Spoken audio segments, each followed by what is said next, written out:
Ahora está en nuestros estudios Lucio Castro, secretario general del SUTEP, Sindicato Único de Trabajadores de la Educación del Perú. Bienvenido, Lucio. Nicolás, muchas gracias. Nuevamente el agradecimiento en nombre del Magisterio Nacional. Lucio, ustedes están anunciando un paro para el 23, para el jueves, para la próxima semana. ¿Por qué van a parar los maestros el 23? Consideramos que por donde se mire, las razones son absolutamente justas. Hay un primer aspecto que consideramos debe ser un deber del Estado cumplir. La Constitución dice en su artículo 16, 6% del PBI para educación. El tiempo transcurre, la educación sigue siendo discurso político, pero no hay una acción concreta ni decisión política que lleve adelante este supuesto deseo del Estado de enfrentar los problemas de educación y superar estos problemas, asegurar una educación de calidad, que es lo que la población espera. Entonces, nosotros hemos dicho al Congreso de la República, al Poder Ejecutivo, cumplir con la Constitución y mirar con ojos de prioridad la educación. Eso no está sucediendo. Eso es un aspecto estratégico, porque con mayor presupuesto, el tema de infraestructura, alimentación, recuerda que de cada 10 alumnos, 6 tienen anemia o malnutrición, el tema de equidad, acceso, capacitaciones, remuneración de los trabajadores puede ser atendido. Y esto lamentablemente no está siendo visto por el gobierno, ni tampoco por el... Bueno, y todo se resume que en una ley de presupuesto para el próximo año... El 30, el Congreso aprueba el presupuesto para el año 2024. Y aquí la mirada de prioridad por educación debe estar asegurada. En segundo lugar, Nicolás, tú sabes que la Constitución en su artículo 28 establece la negociación colectiva como un mecanismo para evitar conflictos. La negociación colectiva termina en un convenio colectivo. Y nosotros hemos firmado un convenio con el Ministerio de Educación y hemos llegado a acuerdos que el Ministerio de Economía, que hasta la fecha no sabe resolver los problemas de encarecimiento de los productos básicos, que hasta la fecha no sabe resolver cómo detener el alza del costo de vida, ha borrado de un plumazo. Por ejemplo, nosotros decimos que hay soldados de la patria, los compañeros que trabajan en zona rural, en zona frontera, en zona del Braen, que deben tener un reconocimiento y dignificación. A eso habíamos acordado, el Ministerio de Economía lo ha borrado de un plumazo. Los profesores que van a resultar nombrados, cerca de 80.000 hasta enero, deben cobrar en el mes de enero su derecho, que es la escolaridad. El Ministerio de Economía está no considerando la escolaridad de estos compañeros. De manera sucesiva han habido aumentos para el magisterio. Salud ya lo tiene asegurado el próximo año. Y resulta que el Ministerio de Economía no está considerando el aumento, el incremento de remuneraciones para el próximo año, que ha sido continuado. Y que o sea que había compromisos de cada año ir ajustando. Está suscrito en el convenio colectivo, ha venido dándose cada año y es parte de una política educativa que establece que al 2026 el docente debe tener una UIT como remuneración básica. Esto está en peligro. Y definitivamente, si a esto sumamos que hasta la fecha el gobierno no cumple con la promulgación, por ejemplo, de asegurar la ley que garantice la presencia de un profesional de la salud en una institución educativa, psicólogo, enfermero, odontólogo. Hoy observamos alumnos que portan armas en la institución educativa, que consumen y venden droga, que confrontan con los docentes, que vienen de hogares destruidos, hogares en los que existe violencia familiar, en donde se requiere urgentemente un profesional de la salud.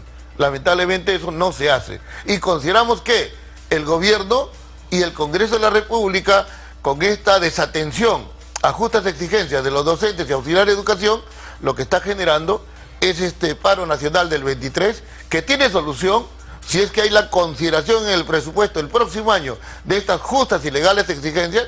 De lo contrario, el próximo año estaremos frente a una huelga nacional indefinida.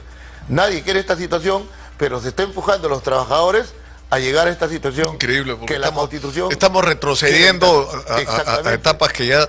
Ahora, el tema es que a mí me parece muy grave es decir, hablamos siempre de la necesidad de que el Perú empiece a mirar el horizonte del progreso, del futuro, de que el crecimiento macroeconómico sirva para invertir en el futuro de los peruanos, en cambiarle la vida no solo a la gente con acceso a los servicios, sino a educación de calidad en primer lugar y ante todo. Esa es la principal inversión que hay que hacer. Ahora, yo le he preguntado a diversos ministros de educación que han estado sentados, Lucio, donde estás tú ahora, y a mí me da ya terror preguntar, porque cada vez ha sido peor. 134.000 millones, 140 3.000, 152, ahora estamos en 160 y tantos mil millones de soles de déficit de infraestructura. O sea, cada vez estamos peor. Exacto. No vamos mejorando. Entonces, y estamos hablando solo de infraestructura educativa. No estamos hablando de lo que hay adentro, los maestros, las capacitaciones, del acceso a tecnología.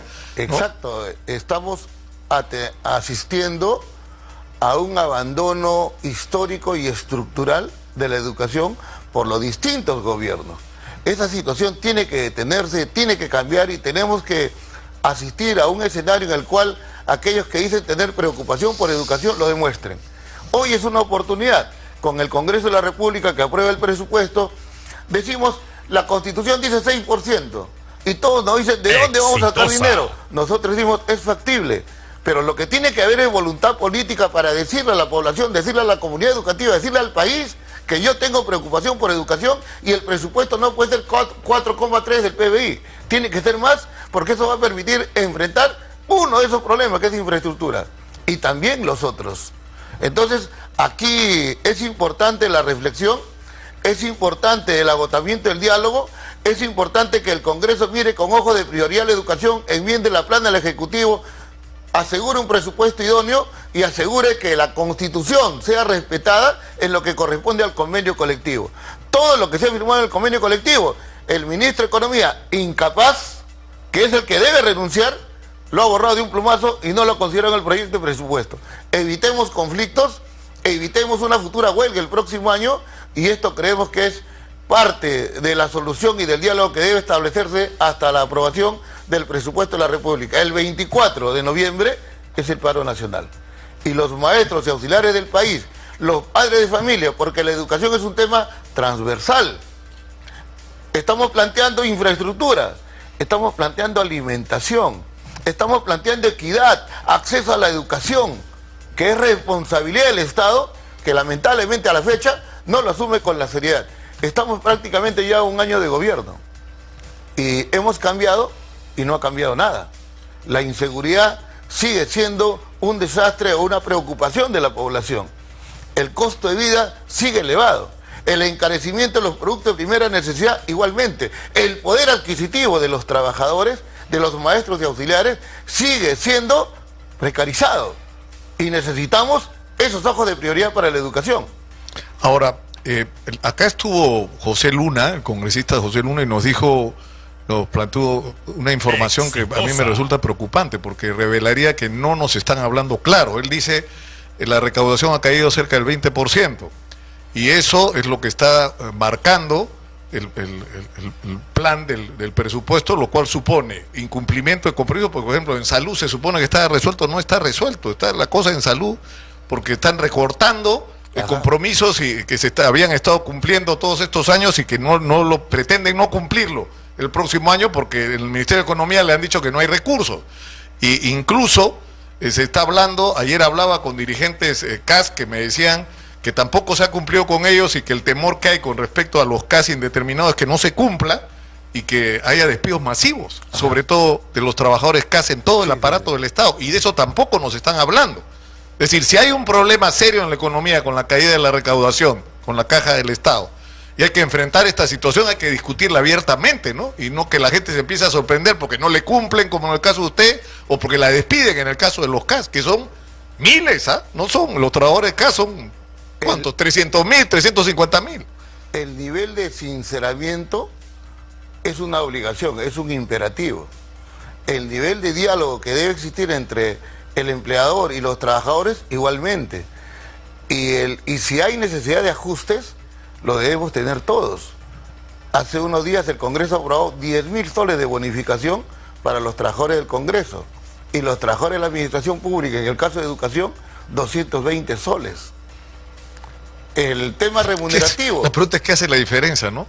¿Por qué los trabajadores del sector público 220 y los trabajadores del Congreso 10.000? Los ajustes siempre los sufren los trabajadores y las mayorías. ¿Por qué siempre se habla de crecimiento económico, pero muy poco de desarrollo económico, que significa que ese crecimiento llegue a los bolsillos del magisterio o de los trabajadores en general y ellos puedan también gozar y disfrutar de esa situación?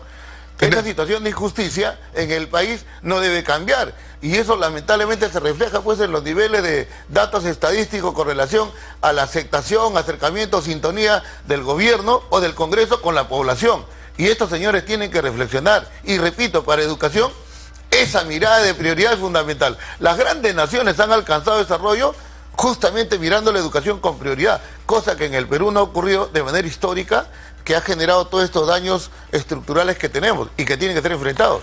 Lucio, gracias por estar acá. Reiteramos la información: paro nacional de 24 horas el jueves 23 de noviembre. El llamamiento a todos los maestros y auxiliares de educación: todo nos une, nada nos separa. Tenemos un conjunto de exigencias que son justas y legales y que consideramos deben motivar la participación de todos ellos. Y también la comunidad y los padres de familia.